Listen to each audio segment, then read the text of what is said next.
अस्सलामुअलैकुम दोस्तों, उम्मीद करता हूँ आप सब खैरियत से होंगे। तो दोस्तों, आज का हमारा व्लॉग बहुत ही प्यारा, जो आप अभी देखना थोड़ी देर में देखेंगे, तो आज का हमारा व्लॉग बहुत ही प्यारा होगा। इस सिलसिले में मैं आपको आज मुजफ्फरगढ़ शहर के अंदरूनी यानी कि जो गलियों वगैरह हैं और जो दिखाऊँगा, और यहाँ के लोगों के रहन सहन, चाल चलन, ढाल ढलन, इनके तौर तवार, इनके इस तरह की यानी जो जहाँ का जो माहौल है, इन्वायरमेंट, इस तरह की चीज़ें दिखाऊंगा, यानी कि ये किस तरह का शहर है और किस तरह से।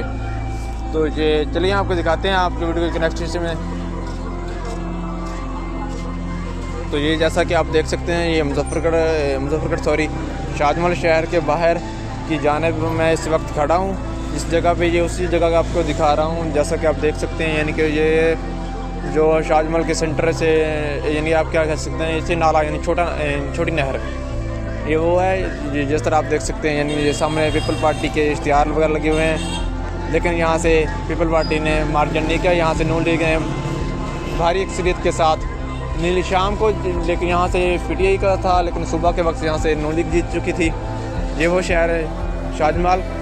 तो जैसा कि आप ये देख सकते हैं, लोग आ रहे हैं जा रहे हैं। ये एक दरमियानी सेंटर का रास्ता है जहाँ यानी कि शाजमहल सेंटर से यहाँ शॉर्टकट फॉर्म में ये कह लेंगे आप, ये दरमियानी यानी कि शॉर्टकट वाला रास्ता है। तो इस तरह से जैसा कि आप ये देख सकते हैं, साथ ही दुकानें वगैरह हैं, बाज़ार है। तो ये जैसा कि आप देख सकते हैं।